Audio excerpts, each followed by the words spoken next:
This is for those of us who have lived our lives in the closet. May this poem help you find the door. When I tell Christianity I'm gay, she condemns my lifestyle, calls me sinner, abomination, aberration, says I'm outside the will of God and hell is my destination. Christianity, don't see this journey has made me softer. Hey everybody, welcome to the last installment of Blended Conversation. It has been an exciting season and we are sad to see it go, but we are so excited to welcome our next guest, our final guest of the season. Until next year, Miss Ashlee Connors. How are you? Hi, I'm good. How about you? I'm doing well. Thank you for joining me today. Thank you for having me. It's an absolute pleasure. Absolutely, absolutely. We're going to jump right into this conversation. Tell the people who you are.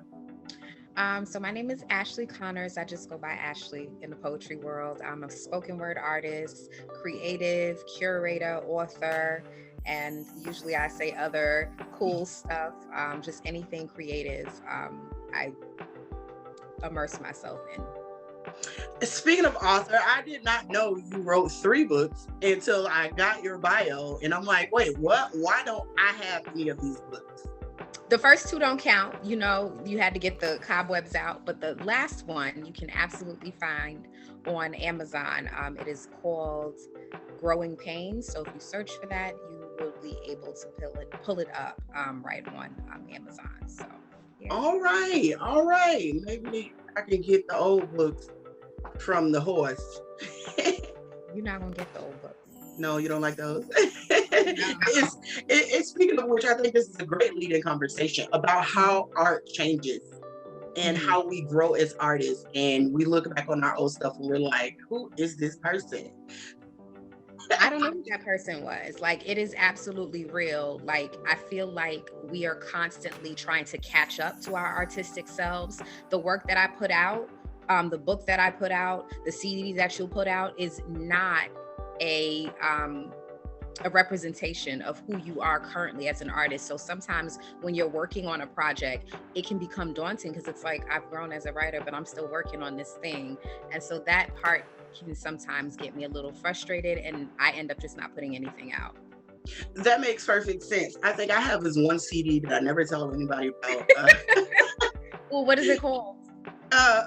Welcome to My World is what it's called, which I think is very fitting of me, just because kind of a black hole in the sense of I like to absorb things, right? And be like, come on over here where I'm comfortable, where it's safe. But I never tell anybody about it because I go back and I listen and I'm like, okay, that's a little weird.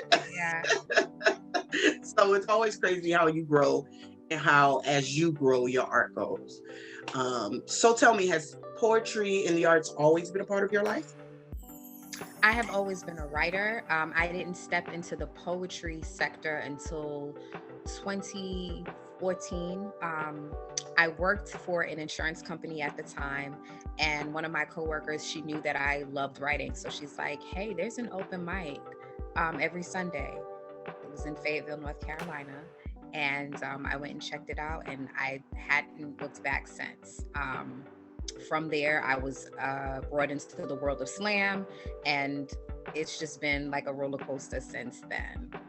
Yeah, slam is one of those things that take you for a ride, and either you're going to get off or it's just going to continue to take you for a ride.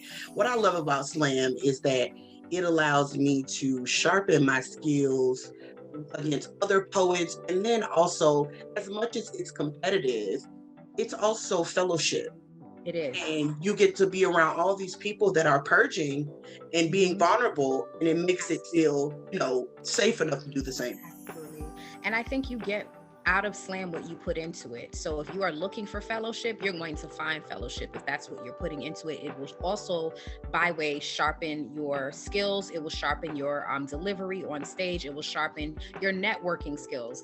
However, if you go into it for other reasons, that's what you get out of it. I think it really depends on the person. For me, I found community because that's what I was putting into it.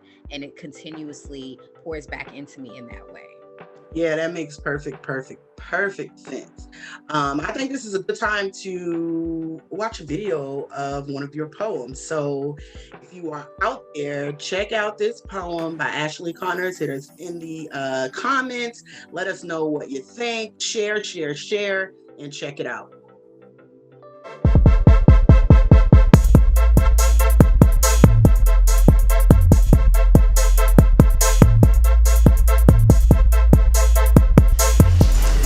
Vous méritez tout gloire avec honneur. Moi lève même pour m'adorer, tant qu'on glorifie non. My tongue has mastered the art of hiding traces of my motherland in it. I wore assimilation the moment I denied where I'm from. When asked, I would hear the city. Brooklyn part from my lips, and soon after, raising queens gallop out my mouth. I wanted to isolate my Haitian from my American so badly. My stock I fed from my hello, my leg from my burger. I can barely contort my tongue to speak my mother's language. She focused so much in our fitting in, she failed to realize in the same action, she eviscerated our culture. Her neglect made disparaging parts of me acceptable. For instance, I see our flag and feel nothing. The reverence lays dormant my American ways, now embedded in my DNA. My daughter shows no signs of the Caribbean running through her veins as a blockage in her vessels. Her ears deaf to my call, Shirley should be sweetheart mon amour is my love. She requires translation. This unfamiliar dialect conversion to English, this pains me. I wonder why I felt the need to divorce my stock passé to fully embrace my hello, how are you? The many times I refused to respond in Creole under the guise of, I really don't understand what you're saying. My preference was to be as American as possible, perform this ablution, colonize, destroy the thing that makes me an outcast. I killed a part of me to fully embrace a country that doesn't even accept me. Isn't that the American way? Let's go. Yeah. To assume identity while denying birthright. I middle passage my way. Every instance I neglect my Haitian heritage. Every single time I refuse to lean in, greet others with a kiss, but instead extend my hand and shake theirs. I've inadvertently exercised my culture from my being. It's no wonder when Bakone Oyedaitin, when Santi Wepedi is this the independence my ancestors paid for. My ability to deny, disassociate, disconnect from the very thing that keeps me here today. I'm embarrassed to say I've successfully separated my Lima tea from my Vicks Vapor Rub, my bouillon from my chicken noodles, this cultural waste and a broken traditions lay bare in mind. Disjointed dialect, not coherent communication disallows for any connection to culture. I even let my passport expire. Signal lost. Integration never stood a chance here.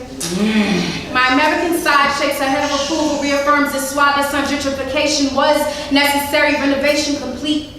Vehemently decides my culture, my heritage, my culture, my heritage, my culture. My heritage wasn't important enough to salvage anyway. That it's okay to let it remain buried under my tongue. The Haitian will fade away soon enough like Ou mérite tout gloire and the honor. When living men who worship you as I glorify your name. After all, isn't this the American way? Let's go! All right. Well, that was dope. Tell me about your writing process. Writing process, you know, I think with every poem, it's different. There are times where you're writing the poem by your experiences and you don't even know that you're writing it until you sit down and approach the paper or the screen. So typically it's something that has been brewing in my mind, something I keep running into. And a lot of what I write about is identity pieces, my lived experiences, relationship to myself, to my daughter, to my position in the world. And so a lot of it is from this visceral place. And so when I come out of that space, because a lot of writing is experiential, but when I'm like, okay, it's time to put that editing eye on, that process is not fun, but it is necessary. So that's when I look at, okay, here we have the bones of this thing. How do we fill it in? Do I need to add more imagery? Do I need to think of maybe making it more metaphorical instead of being so literal in my language? Or do I need to be more literal because there's so many metaphors, it's so ambiguous? this. And so you start looking at it through this critical eye. And I do a lot of saying it out loud because I think that poetry should be read out loud. You can't enjoy it without hearing it out loud. So as I replay it over and over through either a recording device or I've read it over and over, I get to hear what is missing, and then go back to the drawing board and add those things in or take out the fluff, because I'm a person where I know that there are some details that are absolutely necessary, but there are some details that can be overkill. And so that's kind of the process. Yeah, I am a fan of the editing process. I edit really well, so I'm typically the teammate or the poet that people are like, yo, can I send this to you? And you can edit it. And editing is always so funny, especially when you're doing other people's work. I can edit other people's work, but mine is a little bit more difficult. Really, I find it the opposite, because I find myself trying to make sure I don't edit something that sounds better to me, but doesn't speak to the voice of the person. So for whatever reason, I understand, I hear their voice and I can absolutely say, hey, this right here is a little too verbose. I need you to clean this up. So I've learned, because there are some pieces of advice you can give where you're like, change this line to this. I try to shy away from being like that and saying, hey, sonically, this is what it sounds like when you hear it out loud, and it might be a little too clunky or disjointed. Find a way to streamline it. And that way it's still in their language. You've just given them the direction to go. That makes sense. That makes any sense. All right, so we're going to shift a bit from artists, and we're going to talk about the person, because I am a firm believer, or I want people to never separate me from my art. I am my art, my art is me. So I like to get to know the person. Okay, my favorite question to ask doing these interviews and Blended is, what is your favorite holiday and why? It's Thanksgiving. I have always been pro community. I don't only think about family, but there's a togetherness there. There's a carefree nature that's there, and in the food, right? Like, because food always brings us all together. And I love cooking. Outside of writing, cooking is like one of the most cathartic things for me to do. And so it has always been Thanksgiving. The games, the camaraderie, the roasting, because I don't play spades. So I hear about it every single time. So yeah, it's Thanksgiving. PSA, if you're watching, learn how to play spades. I know how to play it. I just don't play it because I've noticed that many of friendships have ended, and I don't have time for that. I am well loved, and I'd like to maintain that. Maintain those relationships. Absolutely. Thanksgiving is a very popular one, and food is so communal. Food is definitely how I push my boundaries myself. So if I'm in a new place and it's something I'm like, okay, that makes me uncomfortable, I try it, because I feel like connection and understanding culture outside of your own comes past pushing past your boundaries. So what better way to do that than the things you put into your body?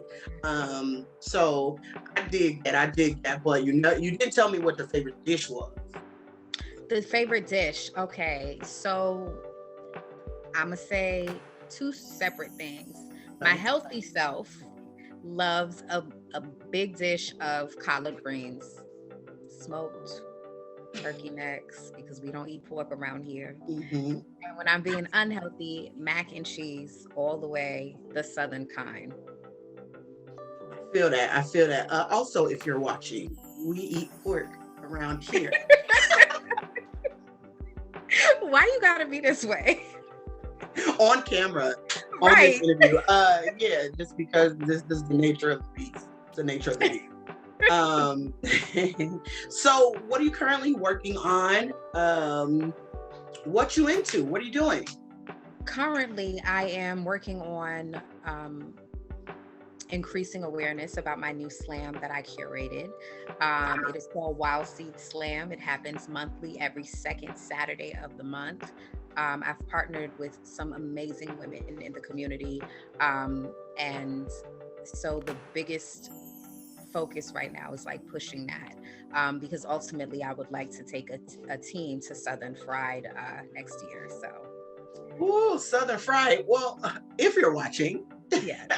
Southern Fried is a 5-day poetry slam festival, the longest running in the nation, currently the largest in the nation. 32 teams, 16 indies battling it out for cash and prizes and bragging rights. There are also workshops and community volunteer opportunities. And let me tell you something, the city of Pompano Beach will be hosting this festival in 2024. So the festival jumps cities. Next year is Knoxville. And then in 2024, I get to welcome all of these beautiful poets and artists and volunteers and people into the city of Pompano Beach. So hopefully we get to see a team from you in 2024, if not 2023. Oh, absolutely. We are speaking that in existence. Yes, that sounds good. Do you have a favorite poet? Of course I do. And So you don't have to divulge. okay. But tell me if you don't want, but tell me why this person is your favorite.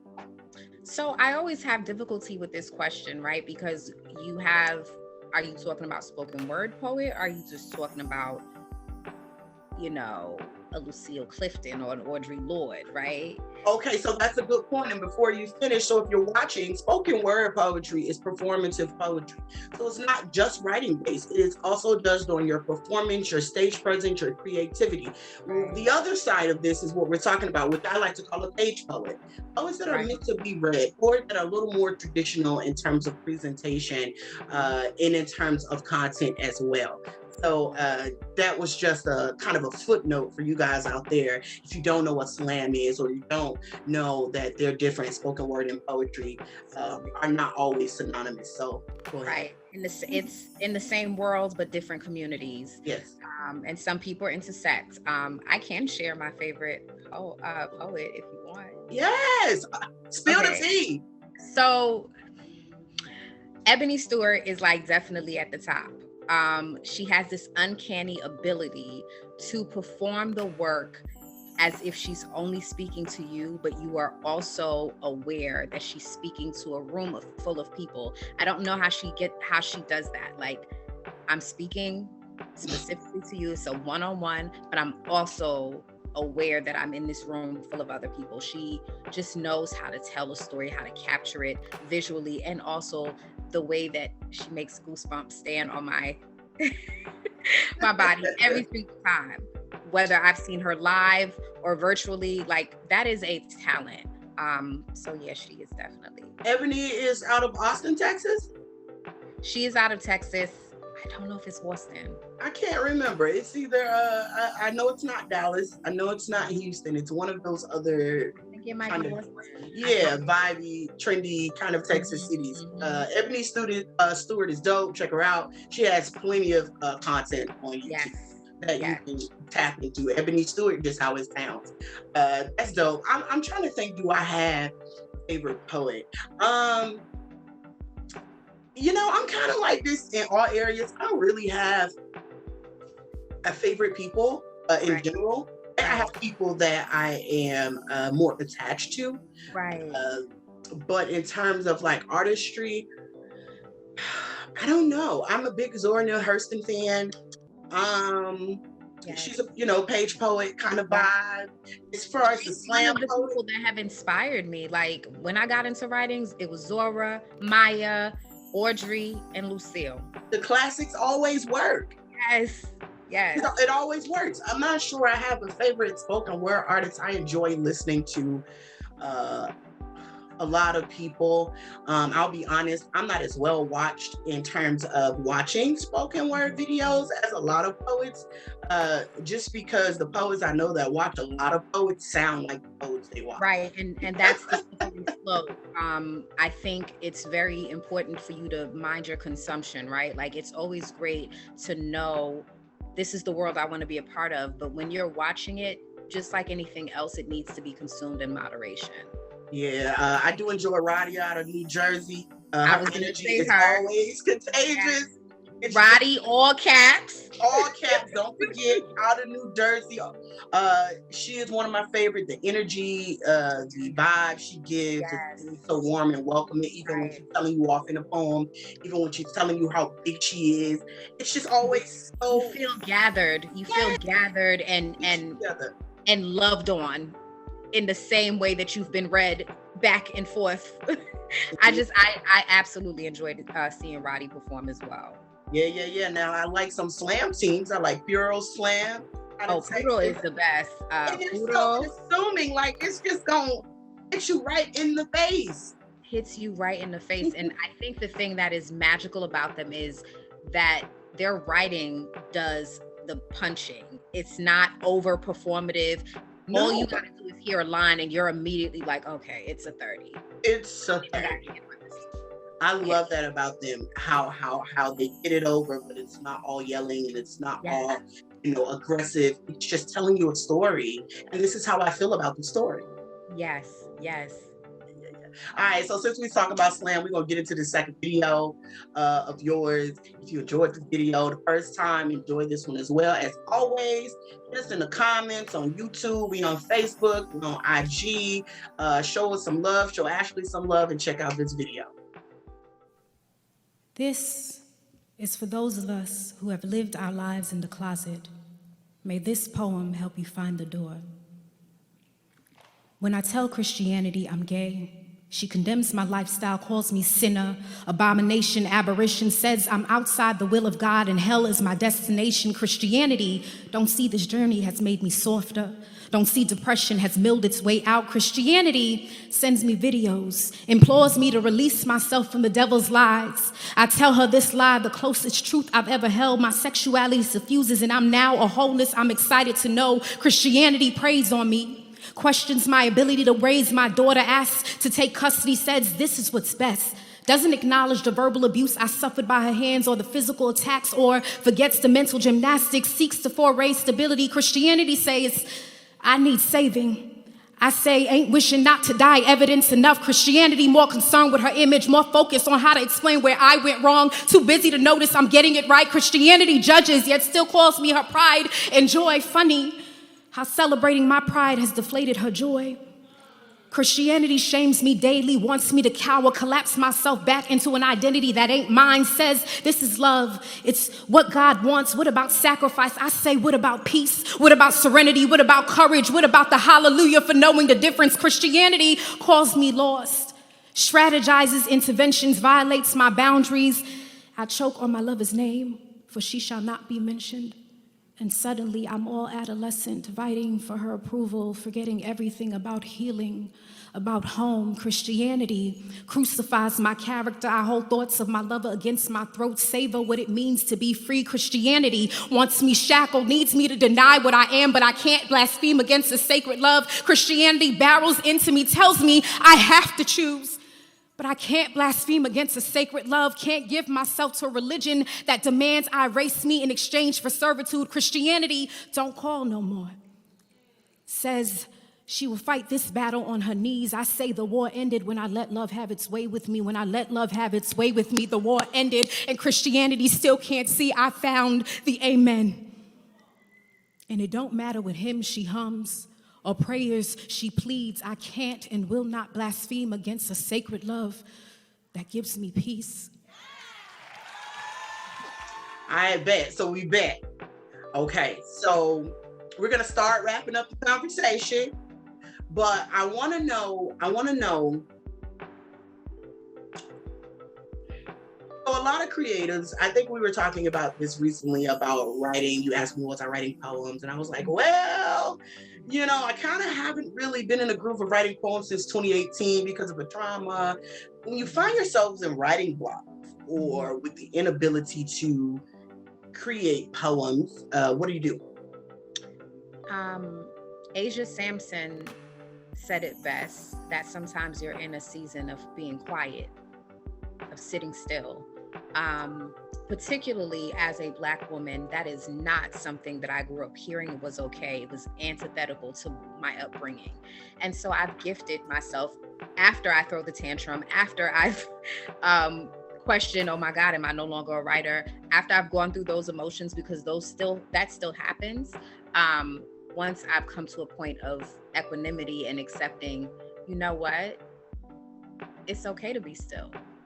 It's okay to be in a season where you're being poured into, because one of the things we don't talk about is we pour into our writing, and that can be tiresome. To sit there and dredge and excavate and reflect and ruminate and then try to package it in a way that is digestible to other people, that is a lot of work. It's laborious. And sometimes the gift of silence is a gift. So I think, and I just sit in it and I immerse myself in other avenues of art, whether that be going to a museum, whether that mean joining a dance class, because in those moments I'm creating poetry. It's just different.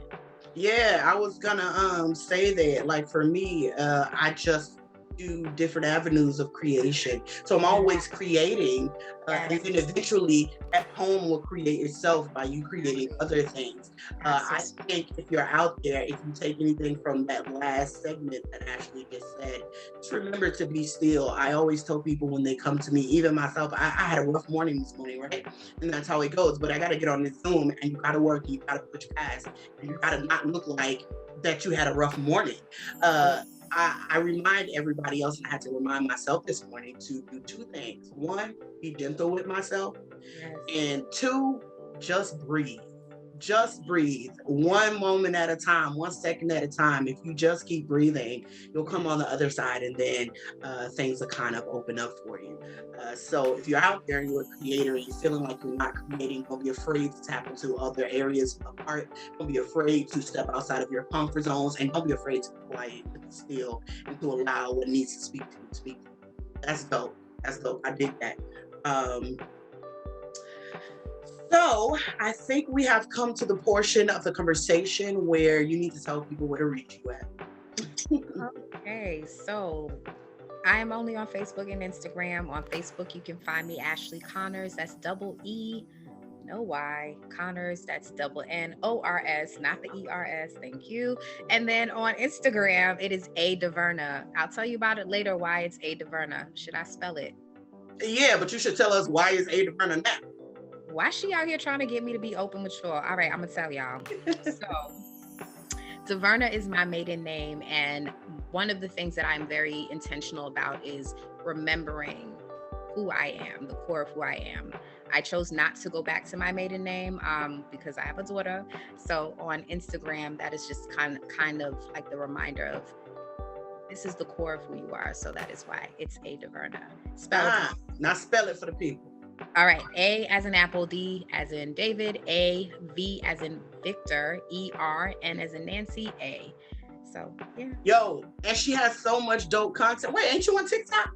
I am on TikTok also as A Diverna 10. 10 is my favorite number since y'all all up in my business. Okay. So A Diverna 10, every Wednesday I do post diamond writing prompts. Oh my God, where does diamond come from? Diamond is the middle name. So now y'all know my whole government. All right.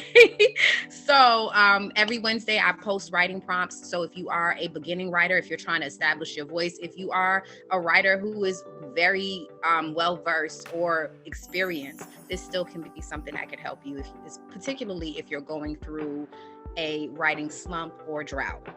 Yeah. The prompts are really dope. I ain't gonna lie. Sometimes I look at the prompts, I'll be like, yeah, I'm gonna do that. Then I'd be like, nah, because the last time I did one of her prompts, she already know what happened. We're not gonna say that on camera. We're not. Because she, but she know what happened. So it was a necessary one yesterday. I looked at one the other day. I was like, was that yesterday? Yeah, yesterday was Wednesday. Yeah, it was. And I was like, nah, I'm not gonna do this. But I might eventually do it. But right now that's just saying what's it. So what's next for Ashlee? What is next in terms of art or? In terms of what is next for Ashlee, in terms of art, in terms of travel plans, I don't know. What is going on with you? So the biggest thing is to catch up to where my mind believes I need to be, right? Where my heart knows that I am. So I am currently trying to establish partnerships in the city so that I can get these contracts to teach poetry full time. Like, I can't tell you how many times I come off the clock drained, and then if I have a session, I am so filled with energy. That's how I know that's where I'm supposed to be, and I just want to do that full time, and be able to extend the offer to other people in the community. You get tired of knowing like there's all this talent housed in this body, but I'm not a resource yet. So trying to establish myself as a resource. Yeah, dig that, dig that. Ain't nothing wrong with that if you out there and you're in the same situation where you having passionate career conflicts going on, hang in there, step outside the box, see yourself and your art as something that is marketable, something that everybody wants, not only wants, but everybody needs. I have no doubt we'll get you there. Until then, keep the job, artists. Keep the job. We don't believe. We hear starving artists all the time. Don't be starving because you quit that job. We are looking for thriving artists and thriving wages, not just livable ones, but ones that we can thrive off of, and we can make a living doing our purpose and our passion and what brings us joy. So Ashlee, with that being said, thank you so much for joining me, for answering the call, man. I appreciate you, definitely. And remember, y'all can follow on Facebook. Y'all can also follow on IG and TikTok. Other than that, thank you for joining us. We'll see you next summer with 4 new artists. We hope you learned a lot about yourselves as well as about these artists that we highlight. And deuces.